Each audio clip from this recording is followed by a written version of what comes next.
Thanks for tuning in to more NASCAR coverage on Proline TV as it's another week and it's a Talladega week. So we're going to have some fun with our NASCAR coverage this week and hopefully with a race on Sunday. I'm your host, Greg DePalma, being joined once again by CJ Radune from rotowire.com. And CJ, yes, we got our second super speedway, actually our third super speedway race of the season. Yeah, hopefully it's a good one. We've had Tyler Reddick win both of those super speedways already in his Toyota. Toyota continues to have the advantage, even though it looks like Kyle Larson and Hendrick are knocking on the door. But yet again, it was Tyler Reddick last week, as well as the two super speedways already that drove his Toyota to victory lane. Yeah, last week, I don't remember exactly what we were going over the odds and stuff and the situation with Reddick, and we just talked about it. Look, he just happens to be there at the end, even when he's not doing anything, and it's resulting in either really good finishes, but for the most part, actual wins. And it happened again. So yeah, Toyota was really strong on Sunday, no question about it. But it wasn't like he was leading a ton of laps. But they were clearly the top car because even when Larson had an opportunity where it looked like he had more than enough room to hold off any of the competitors, Toyota was just too strong. And it just happened to be, once again, Tyler Reddick out of the Toyotas that got the job done. Yeah, it looked like it was Kyle Larson's race right at the restart, even heading into the final corners. But you could see that Reddick just had a run on him. And I think Larson did the right thing, stayed high, tried to keep his momentum going, and forced Reddick down to the bottom, which didn't necessarily seem to be the preferred line. But nonetheless, Reddick's car was able to grip and hold it through all the way through. Larson did say afterward, though, that he had a push condition that showed up there at the end. I'm not sure if it was prevalent throughout the race or if he was just dealing with it at the end. But yeah, Reddick had the handling as they went into those final turns, and he was just able to drive on by. All right, so Tyler Reddick is the dominant car right now, driver, but will he be that way the rest of the season? Will this continue? How long will it continue? And of course, I'm sure they would much prefer to have this kind of a run at the end of the season. I can't imagine, of course, this is going to continue all season. So probably be in the best interest of their team to kind of cool off just a little bit and then just get ready once again for a dominating playoff run. But you never know when that's going to happen. You have no control over that. But yeah, Toyota's right now, 3 of the top 4 cars. The only Ford there is Blaney. And then you have to wait till 5, 6, and 7 till you get to Hendrick Motorsports. So that's the good thing, though, is so far, as far as the manufacturers, even though Toyota's the fastest right now, there's still enough of the competition. We've still got a long way to go before we even start predicting who's going to win a championship. And then you also have to take a look at the situation with the championship odds, and you've lost all sorts of value with Tyler Reddick, who's now the favorite to win it all. Completely unsurprising. He's got a 105-point lead. That is significant. That's multiple races. But yeah, like you said, Ryan Blaney has won a race. Chase Elliott's won a race. Kyle Larson's leading a lot of laps. I do not think that Reddick's domination is going to continue all season, nor do I think that Toyota is going to continue to be the top car all season. I think everybody's going to continue to improve and things are going to shift around. We got some different tracks yet still to come up. So I am optimistic that the championship will tighten back up again. It's just going to take a while for Reddick with a 105-point lead to be able to truly be caught. It's going to be several weeks. Yeah, it's kind of funny how he is the dominant car and he's barely the favorite to win the championship. And that just shows you that, he's just never been in this position before. And so there's still a lot of the money going on Hamlin and Larson and Blaney and such. As far as any value here, I don't know about, 8-1 value.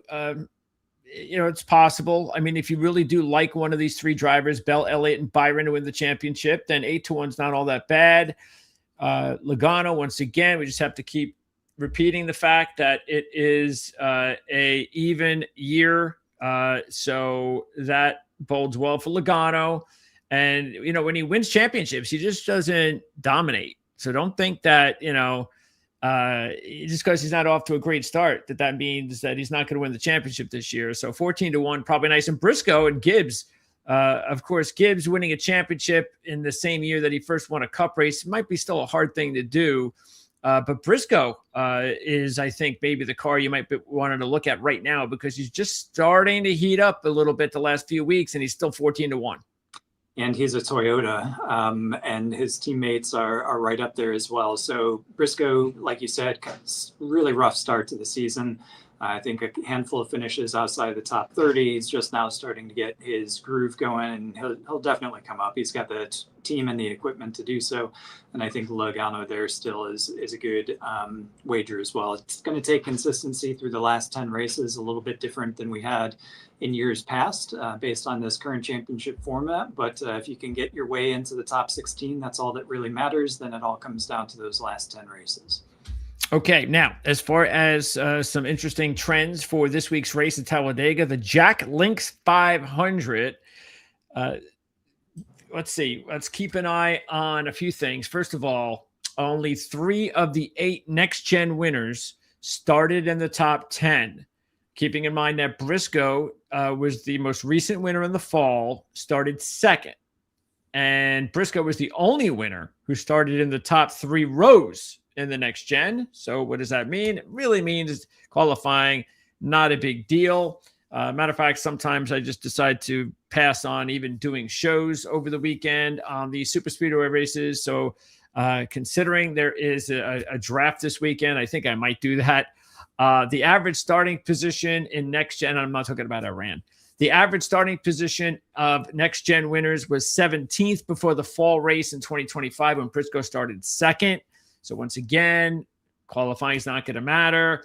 Manufacturer is not going to matter. There's only been one pole sitter since the 2017 fall race. That's one in the last 17. So again, pole sitters don't mean anything on these racetracks. We should know that by now.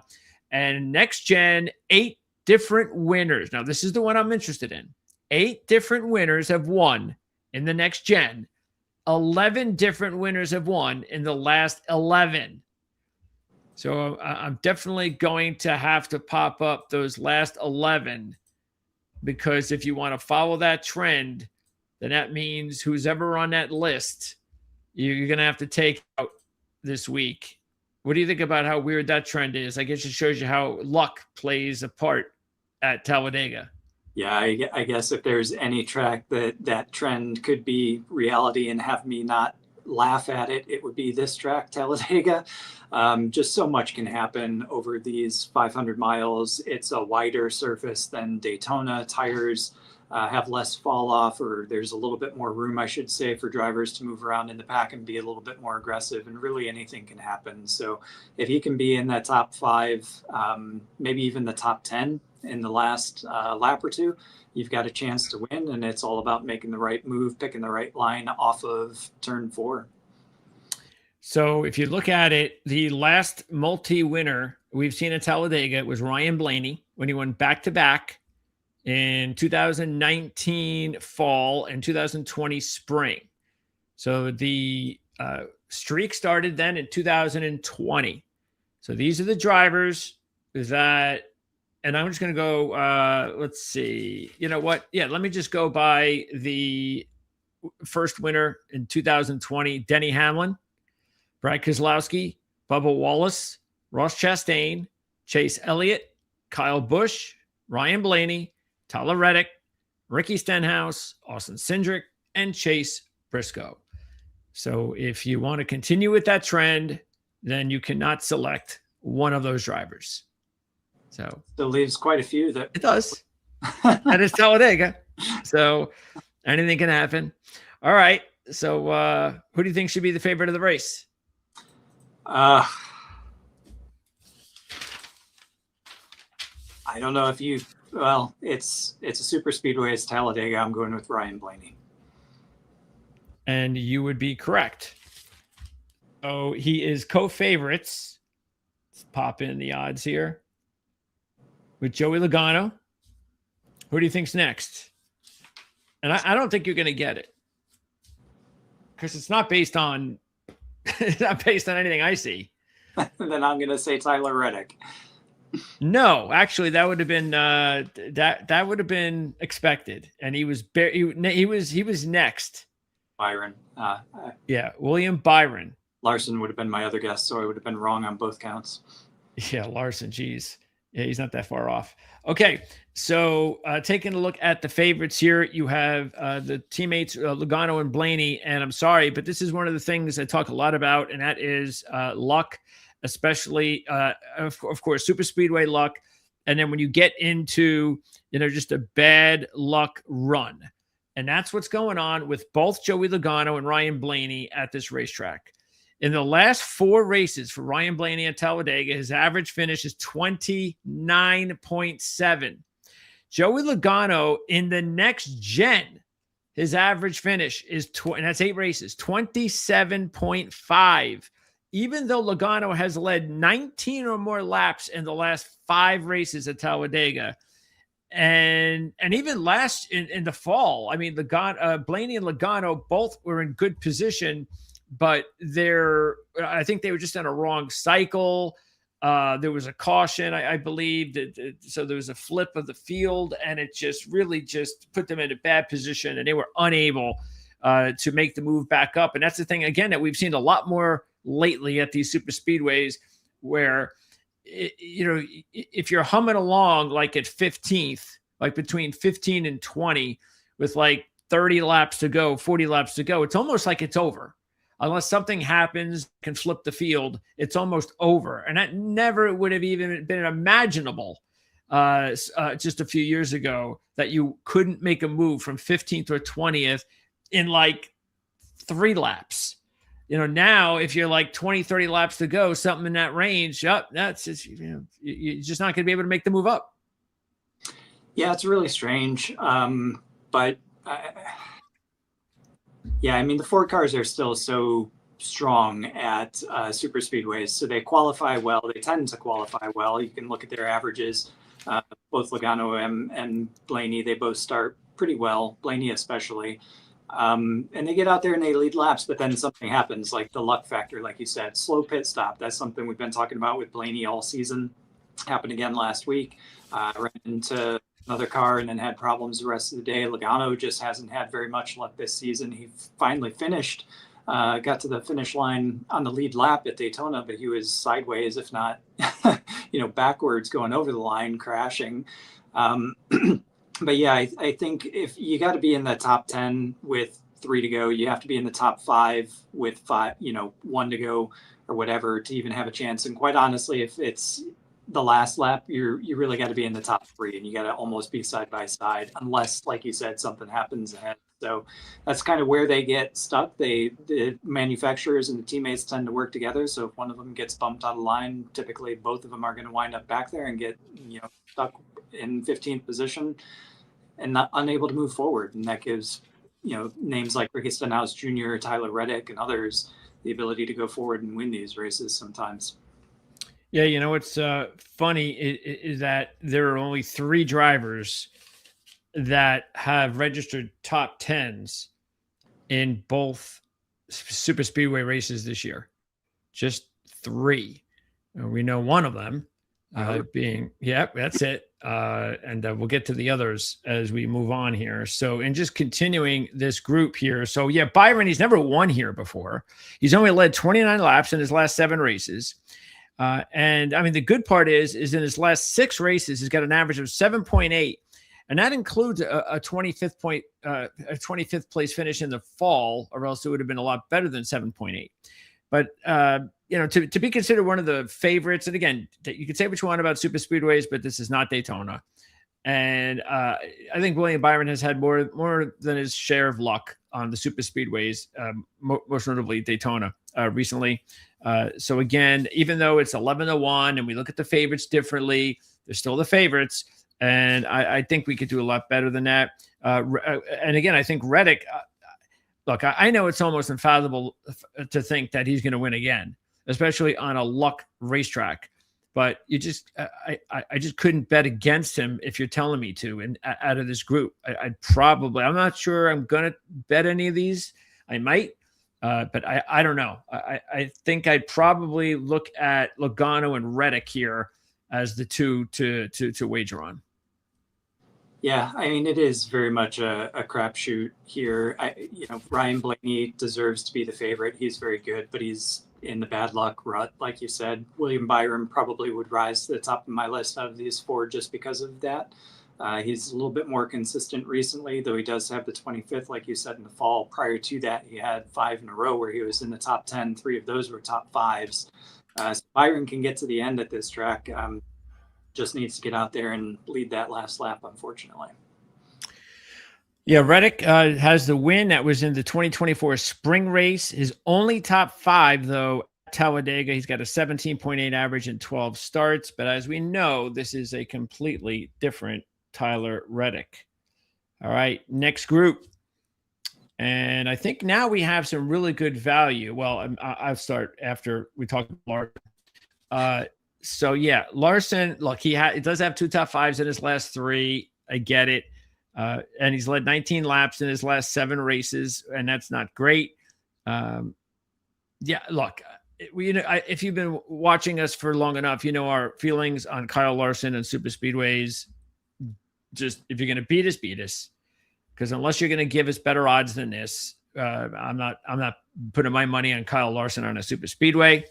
But the other drivers, I think they're all good value here. You got Elliott at 14, and you got Briscoe and Wallace at 16.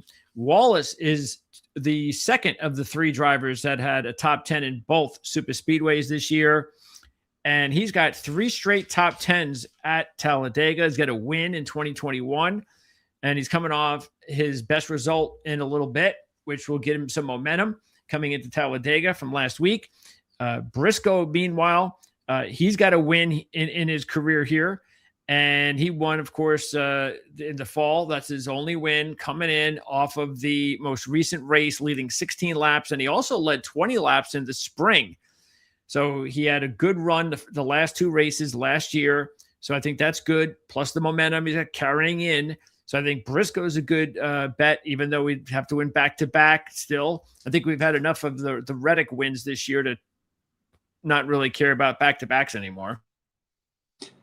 Yeah, I would say so. Or at least for this year. As the 2 wins in his career. What's that? I was just agreeing with you on the back-to-back thing. Right, Reddick blew that out of the water first couple weeks this season and continued. Yeah. Elliott, meanwhile, 50% top 10s in next gen here with 2 top 5s and a win. He won the 2022 fall race. So, yeah, I think all 3. I think now we're starting to get some decent value here with Elliott, Briscoe, Wallace. And I'd probably go Briscoe. I might go Briscoe, Elliott, Wallace, and Larson, obviously, 4th. I would probably go Wallace, Briscoe, then Elliott. I think Wallace showed me that he has his groove back. He put Martinsville behind him. He's getting some good results. He's regained some of his momentum. We're coming to a track where he's quite good at. We know that he's a great super speedway racer, just has to make the right decision. The question is, he's made the wrong decision several times. So is that going to be in his head coming off of turn 4 if he's there again? Briscoe, the only reason I wouldn't put him above Wallace right now is just the fact that he won in the fall, despite the fact that Reddick is proving us wrong from back-to-backs. It's still tough ask, but it would not surprise me one bit if Briscoe went to victory lane. And then Elliott, he's got a win this year. He's always in the mix, just needs a little bit more aggression. And I think probably Wallace and Briscoe have that edge over Elliott coming off of the last turn. Okay, let's move on to the next group. And we have Keselowski, Cindric, Bell, and Buescher. Out of this one, I'd look at Keselowski. He's got 3 top 5s, 2 runner-ups in the next gen. We know how good he was, even before that, he was the dominant Penske car here for many years with 6 career wins. So I think 16-1, that's okay. And then Cindric is okay. Look, he's defending champ and he's a Penske. So he's had a little bit more luck than Logano and Blaney lately. The thing I'm a little bit concerned with, I mean, his average start's been good. His average finish, not so good. It's almost about 10-point difference in the negative, 9 to like 19, which is going to happen on a super speedway. I'm not going to go too crazy with those metrics in this particular race.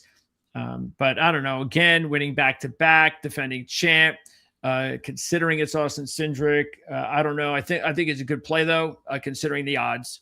And again, he's a Penske, so he's going to team up with 2 of the best in the biz. Bell, meanwhile, if you look at him, he's only got 1 top 5 in 12 races at Talladega. Though he does have 3 top 10s in the next gen, still hasn't led any laps that really mean that, he's somebody to keep an eye on. And then Buescher, same thing, just 1 career top 5, 9 more races than Christopher Bell with an average finish of 21.1. A little bit surprised that Buescher hasn't had better numbers here. So not as good as a group as the one that we just saw. But I would definitely go Keselowski and Cindric in this group. Probably not interested in the other 2. I like Keselowski. I agree with you completely there. I think his fifth place Daytona just kicked off the season the right way, and he's been able to continue that speed throughout the tracks. It doesn't necessarily matter which track we're on, and this is a track where he's very good in super speedways, especially obviously the 5th that I mentioned at Daytona. So I think Keselowski is a great choice. Cindric, always good at super speedways. Penske, it is going to be tough to win back-to-back spring races here. We have talked about him multiple times this season as to that's the type of performance that he's going to need to do to truly step up into the role that he's got at Penske and become the driver that he wants to be. So I think this is really a test of what Cindric might be able to do this entire season. If he's able to step up and come forward, lead laps, be a threat for the win, if not win, I think we start talking about him more long-term for this season as well. Though I do think I would throw Bell into that mix as well. He's got a number of top 10s, 1 top 5. So he finds a way from time to time, if he's able to avoid the crashes, to get into the mix. Had a really good race again last week until he brushed against the wall in the overtime restart. So he's hungry. Probably a little bit frustrated with that because he would have been in the mix for the win just a week ago as well, and he's watching his teammates win these races. So I think that Bell could take some of Briscoe and Hamlin's capabilities at this track and probably do pretty well this Sunday.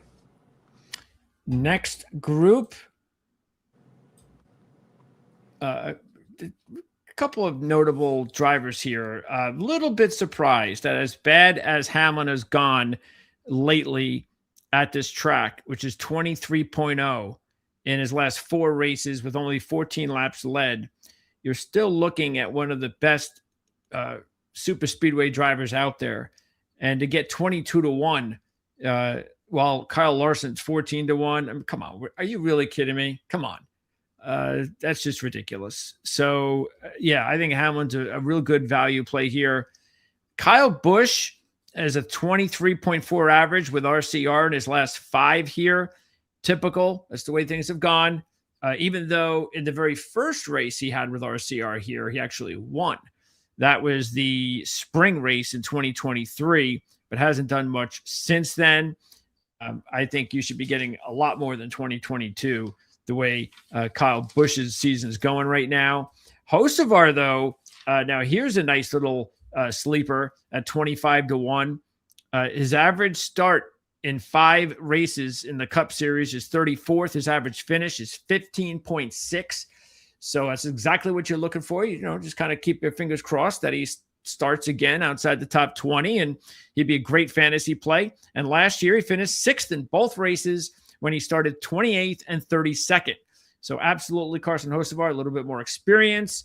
That's all you're looking for. We've talked countlessly about that sort of experience from Hocevar, who did finish 4th in Atlanta this year. And then you have Ross Chastain, who does have a win in 14 races here, but in his last 6 races, he's got a 24.3 average, even though he's led 37 laps in the last 4 races. But I just think there's other options around this range here, like Hocevar and Hamlin, where I'm definitely looking at those drivers before I look at anybody else. Yeah, I think you're right there. Hocevar, 6th place finishes at Talladega. Last season started 28th and 32nd. There's just proof right there that it doesn't matter where you start. If you're able to race well, you're going to beat and then Carson Hocevar. And I don't know why you would put Larson ahead of Hamlin, especially the way that Hamlin is going right now as well. Plus the fact that this is a super speedway. It's not like he hasn't been leading laps. Sure, he hasn't led as many as some of the guys that we've talked about so far, but nonetheless, he is still able to get out there and get up to the front of the field. So I don't think that Hamlin's a bad play, but clearly out of this bunch, Hocevar's the top choice. Okay. Oh, you got Hocevar as your top choice out of this group. Yep. Excellent. All right. In this group, a couple of drivers stick out. That would be Ricky Stenhouse and Ty Gibbs. Stenhouse has 2 career wins in 25 races at Talladega. He won the spring race just a couple of years ago. And in the next gen, he has 2 top 5s and the win. It was not bad as far as Ricky Stenhouse. And we know that he could race on super speedways. He could also get everybody into wrecks. But hey, I guess that's the name of the game. Ty Gibbs, meanwhile, I really wouldn't look at Ty Gibbs except for the fact that I'm getting 30-1. Because if you look at it, he was 3rd in the fall, and he led 32 laps in the spring race when he finished 17th. He only has a 22.4 average in 7 races in his career here, but his best 2 races were last year, and we know what he's doing this year. So I think if you're looking for some really good long shot value play, I think Gibbs has got to be top of that list with a few other drivers that we just spoke about. And you definitely can never count out Ricky Stenhouse at a super speedway track either. Yeah, I agree with both of those. I think you got to look at Josh Berry too, despite the fact that his average finish from 4 starts here is just 27.8. 2 of those were DNFs. But if you look at what he did last year, he started both races inside the top 10, and he led a combined 39 laps in those 2 races, just ended up with problems. So if Josh Berry can figure out a way to avoid trouble, whether it's mechanical or crashes, I think that he could be up there. Gibbs, great odds. We know that he can perform well on super speedways, just needs to get the job done, already has his win, so maybe a little bit of pressure is off there. Stenhouse, very much hit or miss, kind of flip a coin with him as to whether he's causing a crash or, winning the race, one or the other. It seems to be more the crashes more recently, though. Okay. And now we start getting to some more long shots here. Out of this group, the only one that catches my eye would be McDowell at 45-1. Because he's had 3 poles in the last 4 years. So 3 poles, 4 results, including basically the last 2 years. So 2024, 2025, 3 poles out of 4 races. Now, he didn't have a top 10 in any of those races, but he does have 3 career top 5s in his last 13 races here. And he's led 93 laps in his last 4 races. So he started well. He just hasn't finished well, but that's okay. We're talking about a long shot at 45-1. So I'm not really sure I really see anything about these other drivers. Bowman, maybe, but I think it's just McDowell. I think McDowell's a good choice. I would throw Daniel Suarez in just for a look because he finished 9th and 12th last year with Trackhouse, and this year he's with Spire. And we talked about Carson Hocevar with Spire. We know that Spire does well at super speedways. They're almost, to me, like the new Richard Childress Racing. Whenever you unload at a super speedway track, the Spire cars are going to be up there toward the front. And that's one that Daniel Suarez is in now. So I would put him in the mix with Michael McDowell just for that reason alone. Okay, next group. And out of this one, there were a couple. Todd Gilliland I think he is a long shot for sure. 50% top tens in 8 next gen races. He's got a runner up in the fall coming in with, he led 11 laps last year in the fall when he was runner up to Briscoe. His average start is 19.9 and his average finish is 13.1. That's pretty good. Might be his best track. So I think Todd Gilliland is a definite long shot contender. And then also I would look at Eric Jones, who also has 50% top tens in the next gen with 1 top 5. And he has 8 career top tens in 18 races at Talladega. So those would be the 2 I would take out of these 4. Yeah, and even Shane Van Gisbergen, he's got 4 Talladega starts. He's got 2 finishes in the top 15, 15th and 11th. The 11th did last fall, and he started 31st. So I do agree. I think Todd Gilliland is the one that you take out of this bunch. Eric Jones, probably, if all goes well, should be in contention as well. But don't discount SVG. Has been improving on the ovals. So definitely one to keep an eye out on and see how he improves. I wouldn't be surprised if he's running inside the top 10, perhaps leading some laps on Sunday as well. More long shots.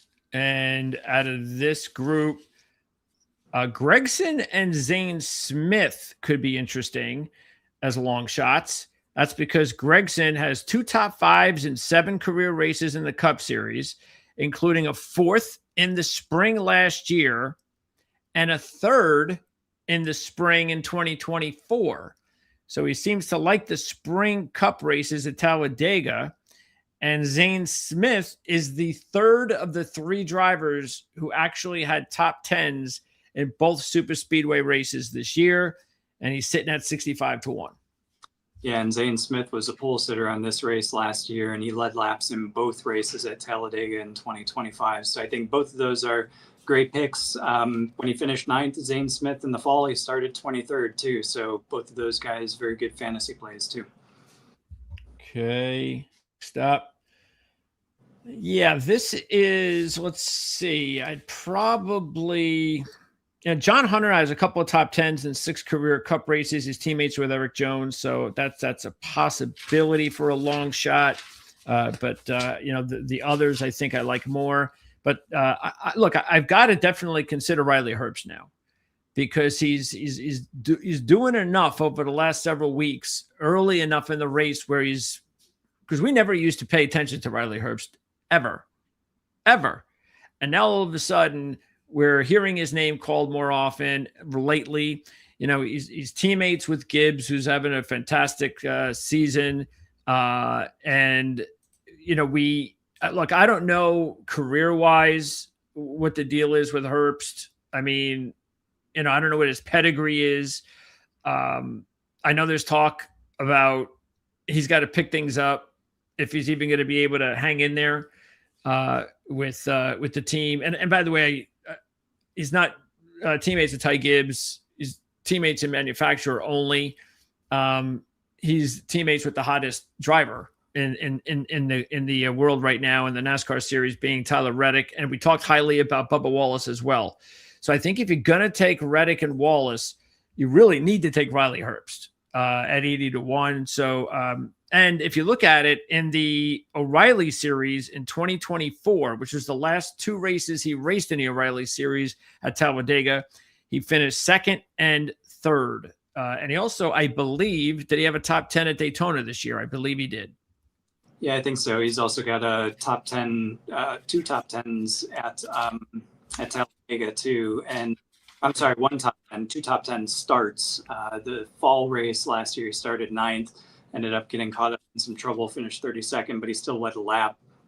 Back in 2023 in the fall race, he started 6th and finished 9th and led 10 laps, and that was with Front Row Motorsports. So Riley Herbst is one, he tends to get caught up in crashes just because of where he is from a track position standpoint in these races, but he can definitely race at Daytona and Talladega, and I think he's pretty good, and it's, proved that in his O'Reilly series days. So I do think that Riley Herbst is probably worth $1 or whatever for long shot play. Well, what is his? I know he's up there in age. He's not a kid. He's not a pup, but like did he have some sort of a career, or was he just like always going to be like a journeyman type at the next level? I think he definitely showed promise when he was in O'Reilly. Definitely had talent. He was consistently and frequently at the front. So I think that just getting into the right equipment, making the step up from competition, different cars, different competitors, it's much more competitive. He's just trying to figure out how to adapt. He's 27 years old, so he's not like too old. He's still got a number of years ahead of him. He's been in here now long enough. A couple full-time seasons. Got a lot of experience under his belt here, so I do agree that he needs to start picking it up more consistently, especially watching Bubba Wallace and Tyler Reddick, his teammates, go. But I'm not surprised that he's more of a mid to backpack, just based on how quickly he came up from O'Reilly into Cup. Yeah, what always gets me screwed up with him and Gibbs' teammates is because they have they have the same sponsor. Yep. They have the same car, basically. Effectively. That's very weird that they're not even teammates, but again, they do have the same manufacturer. So, all right. So who picks first this week? Oh, I cannot remember. Let's see. I could do this easy then. So you were the first one to pick this year. So that's me. Okay, so I get the first pick, and I am going to take. I'm going to take Reddick. Wow. Yeah. That was not what I was expecting. I thought you were going to make it easy for me. That made it hard. All right, I'll go Blaney. Okay. Okay, let's see. Too many long shots to choose from than to worry about another favorite. But at these odds, definitely go with Briscoe. All right. I'll take Keselowski then. Okay, also 16-1. And then the last pick, we're getting to long shot territory. So who would be the favorite long shot? I would say it would be between Hamlin, Hocevar, and Gibbs. So I'll take Hocevar. All right, that made it very hard. He was going to be my third.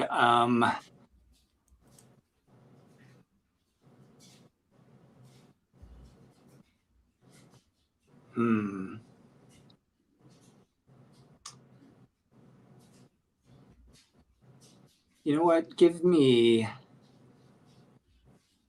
what were Christopher Bell's odds? Oh, he's like 18, I believe. It's too narrow.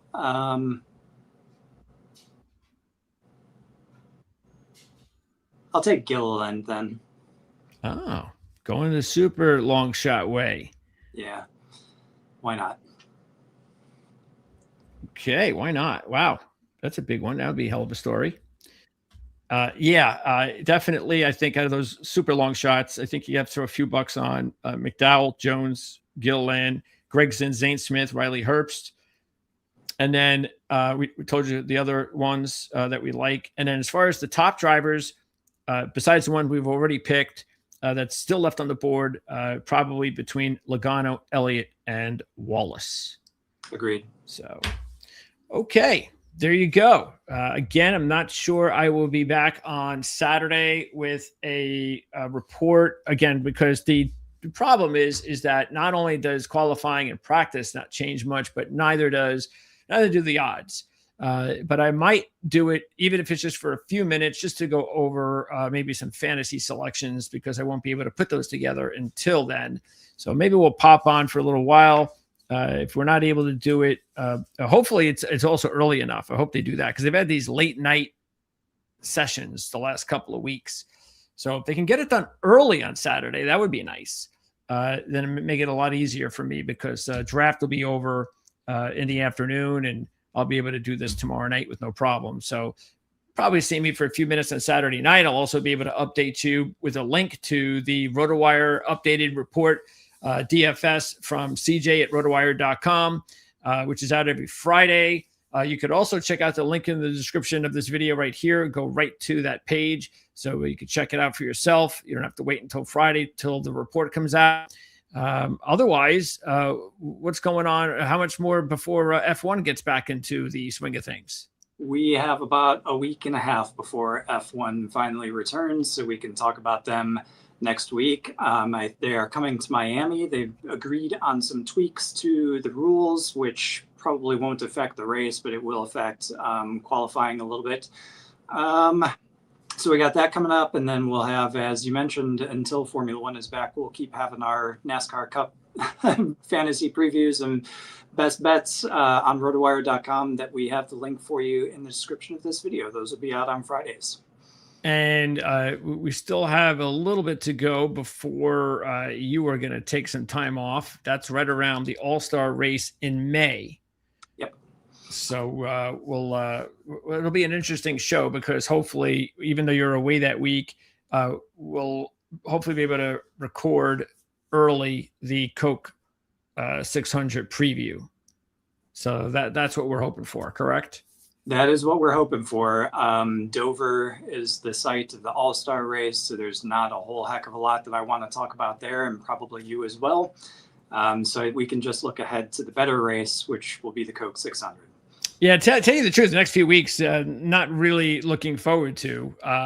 Nothing excited to be excited about. You got Texas, followed by Watkins Glen, then basically a week off with the All-Star race in Dover. So I'm not really going to get jigged up until May 24th for the Coke 600. Of course, that'll be a big day in motorsports. But anyway, we'll still be here. So that'll wrap it up. Thanks for tuning in, and we'll see you guys again next week when we talk. What did I say we're talking about next week? Texas. Oh, I wonder why I blocked it out. So we'll talk about Texas next week. And again, I'll see you on Saturday with some updated data, including some additional picks after we get some of that data. But most importantly, we'll take a look at the DFS selections over the salary cap and all that sort of fun stuff on Saturday. Otherwise, we'll see everybody here with